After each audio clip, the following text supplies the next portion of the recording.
Alright guys, magandang hapon po sa ating lahat. So mabilis ang video lang to guys kasi meron lang akong gustong i-flex sa inyo. Ayan yung bago nating keychain. So ayan, yung tawag nito guys is leather and metal with logo keychain. Okay, so binili natin to guys sa Shopee. Ayan, nabudol na naman tayo sa Shopee dahil meron lang naman akong tinitignan doon, meron lang akong hinahanap, pero ito yung nakita ko at napa-order agad ako. Kasi kung mapapansin nyo, diba, napaka-simple at ang ganda niya, diba? So yung mga nagustuhan ko dito guys is leather na siya, leather, merong brand, at syempre meron siyang logo, at syempre meron na siyang pangsukbit dito sa may strap belt natin, at syempre metal na siya. Okay, so ayan, dalawa yung binili ko.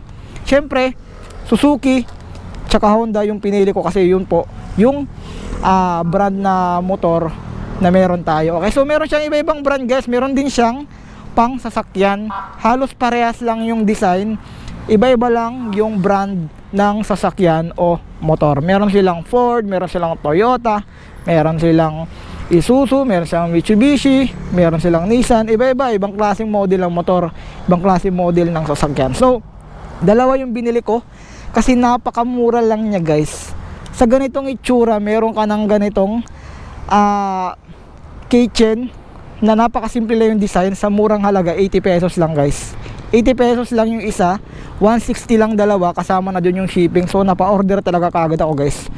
Kasi kung mapapansin nyo, napakaganda. Bali hindi pala to guys kasama itong contact number kasi nakalagay to dati dun sa una nating keychain. Bali kinabit ko lang dito kasi syempre para once na mahulog at mabait po yung makapulot, syempre pwede tayong tawagan. So ito lang yung kasama niya, di ba? May kasama na siyang screw para ikabit yung susi natin kasi meron siyang parang flat bolt dito. Yan, diyan nilalagay. Kayo lang bahala kung saan nyo banda ilalagay yung susi nyo, pero sa akin dito ko banda nilagay, di ba? Yan, meron tong thread. Ang bilis lang niya guys ikabit. Isa sa mga nagustuhan ko talaga dito guys is napakasimple lang yung itsura, di ba? Ayan, may logo na nakasama, leather, diba? Ayan, dalawa yung binili ko guys kasi napakaganda.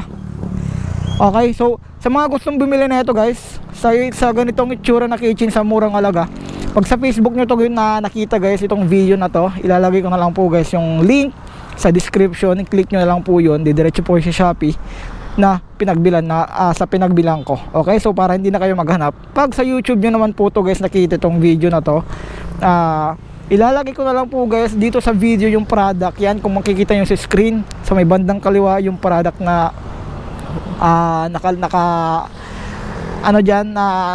yung parang nagpa-pop up dyan na product na word. Click nyo lang po yan guys. Sa baba may makikita kayo yung product dyan kung saan natin to binili. Click nyo lang po yun, didiretso po kayo sa Shopee para hindi na kayo maghanap neto. Didiretso kayo sa pinagbilan natin mismo yung shop neto, Hodi Car. Search na lang din po kung gusto nyo. Okay, so yan, sa mga gusto bumili neto, 80 pesos bawat isa, 160 dalawa kasama na shipping.